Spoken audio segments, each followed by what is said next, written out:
राम राम जी। श्रीमद् भगवद गीता पहले अध्याय का महात्म्य।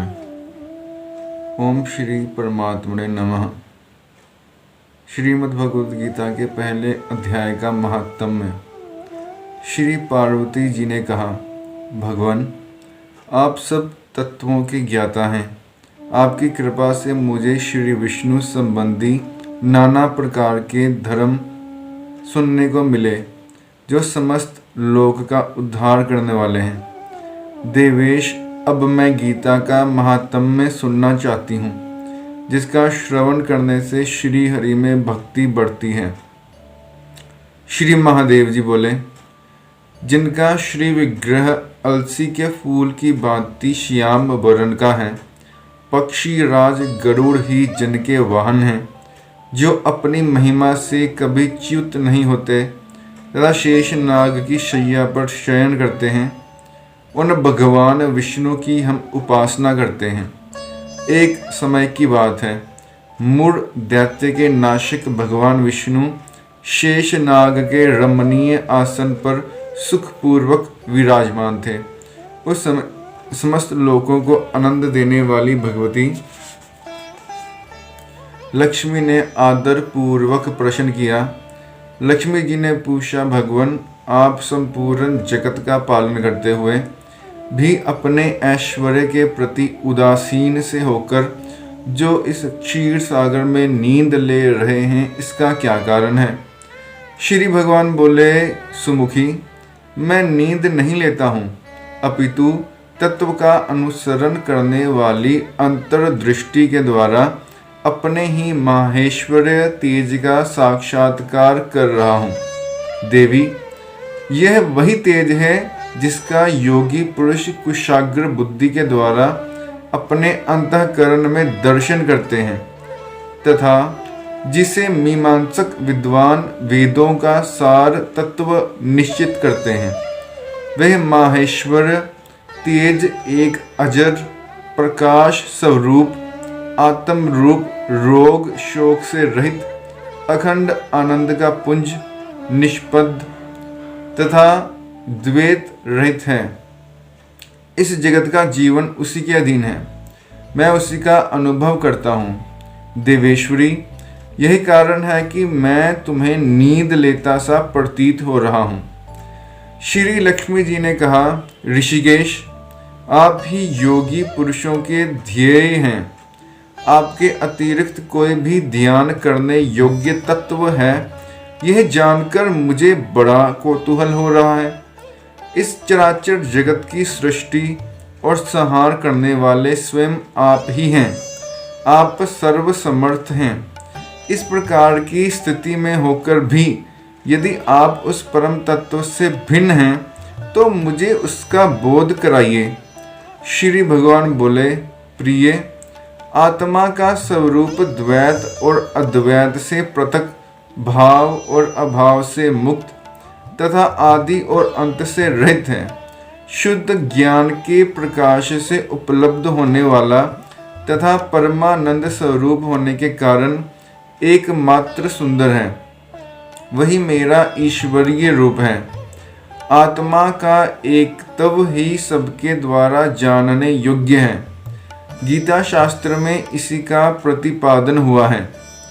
अमित तेजस्वी भगवान विष्णु के ये वचन सुनकर लक्ष्मी देवी ने शंका उपस्थित करते हुए कहा, भगवान यदि आपका स्वरूप स्वयं परमानंदमय और मनवाणी की पहुँच के बाहर है, तो गीता कैसे उसका बोध कराती है? मेरे इस संदेह का आप निवारण कीजिए। श्री भगवान बोले, सुंदरी सुनो, मैं गीता में अपनी स्थिति का वर्णन करता हूँ। क्रमशः 5 अध्यायों को तुम 5 मुख जानो, 10 अध्यायों को 10 भुजाएं समझो तथा 1 अध्याय को उदर और 2 अध्यायों को दोनों चरण कमल जानो। इस प्रकार यह 18 अध्यायों की वाणमयी ईश्वरीय मूर्ति ही समझना चाहिए। यह ज्ञान मात्र से ही महान पातकों का नाश करने वाली है। जो उत्तम बुद्धि वाला पुरुष गीता के एक या आधे अध्याय का अथवा एक आधे या चौथाई श्लोक का भी प्रतिदिन अभ्यास करता है, वह सुशर्मा के समान मुक्त हो जाता है। श्री लक्ष्मी जी ने पूछा, देव, सुशर्मा कौन था, किस जाति का था और किस कारण से उसकी मुक्ति हुई? श्री भगवान बोले, प्रिय, सुशर्मा बड़ी खोटी बुद्धि का मनुष्य था। पापियों का तो वह शिरोमणि ही था। उसका जन्म वैदिक ज्ञान से शून्य एवं क्रूरता पूर्ण कर्म करने वाले ब्राह्मणों के कुल में हुआ था। वह न ध्यान करता था, न जप, न होम करता था, न अतिथियों का सम्मान। वह लंपट होने के कारण सदा विषयों के सेवन में ही आसक्त रहता था। हल जोतता और पत्ते बेचकर जीविका चलाता था। उसे मदिरा पीने का व्यसन था तथा वह मांस भी खाया करता था। इस प्रकार उसने अपने जीवन का दीर्घ काल व्यतीत कर दिया। एक दिन मूढ़ बुद्धि सुशर्मा पत्ते लाने के लिए किसी ऋषि की वाटिका में घूम रहा था। इसी बीच में काल रूपधारी काले सांप ने उसे डस लिया। सुशर्मा की मृत्यु हो गई।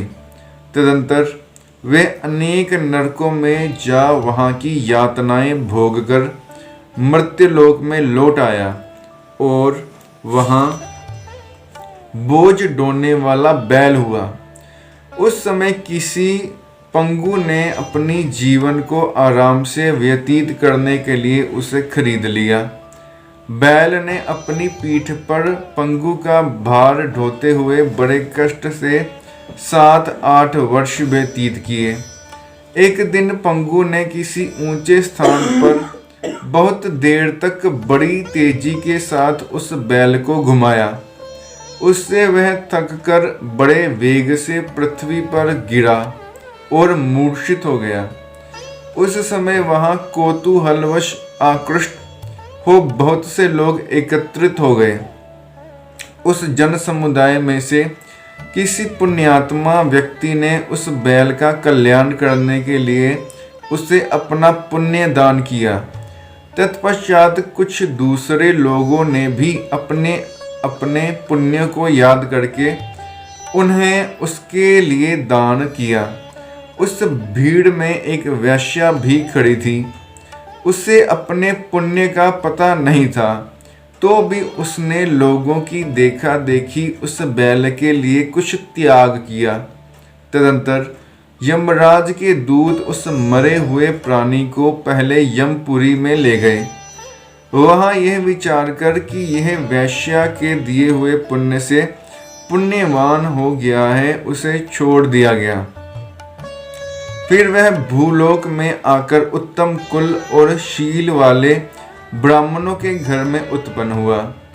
उस समय भी उसे अपने पूर्व जन्म की बातों का स्मरण बना रहा। बहुत दिनों के बाद अपने अज्ञान को दूर करने वाले कल्याण तत्व का जिज्ञासु होकर वह उस वैश्या के पास गया और उसके दान की बात बतलाते हुए उसने पूछा, तुमने कौन सा पुण्य दान किया था? वैश्या ने उत्तर दिया, वह पिंजरे में बैठा हुआ तोता प्रतिदिन कुछ पढ़ता है, उससे मेरा अंतःकरण पवित्र हो गया है। उसी का पुण्य मैंने तुम्हारे लिए दान किया था।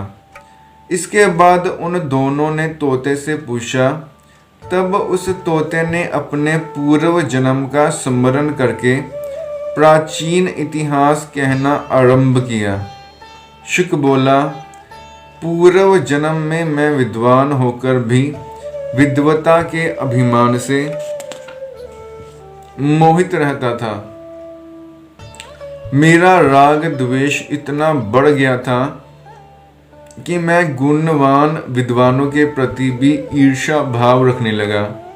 फिर समयानुसार मेरी मृत्यु हो गई और मैं अनेकों घृणित लोकों में भटकता फिरा।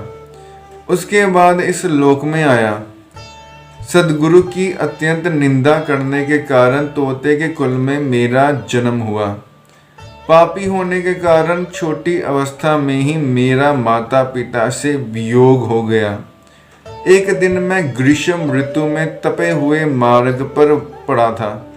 वहां से कुछ श्रेष्ठ मुनि मुझे उठा लाए और महात्माओं के आश्रय में आश्रम के भीतर एक पिंजरे में उन्होंने मुझे डाल दिया। वहीं मुझे पढ़ाया गया।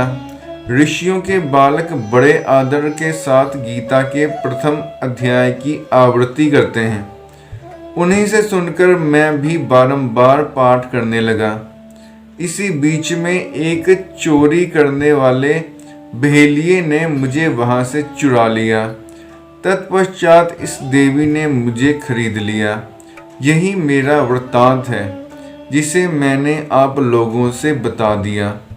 पूर्व काल में मैंने इस प्रथम अध्याय का अभ्यास किया था, जिससे मैंने अपने पाप को दूर किया है। फिर उसी से इस वैश्या का भी अंतःकरण शुद्ध हुआ है और उसी के पुण्य से ये द्विज श्रेष्ठ सुशर्मा भी पाप मुक्त हुए हैं। इस प्रकार परस्पर वार्तालाप और गीता के प्रथम अध्याय के महात्मा की प्रशंसा करने वाले तीनों निरंतर अपने अपने घर पर गीता का अभ्यास करने लगे। फिर ज्ञान प्राप्त करके वे मुक्त हो गए। इसलिए जो गीता के प्रथम अध्याय को पढ़ता, सुनता तथा अभ्यास करता है, उसे इस भव सागर को पार करने में कोई कठिनाई नहीं होती। गीता का प्रथम अध्याय समाप्त। धन्यवाद।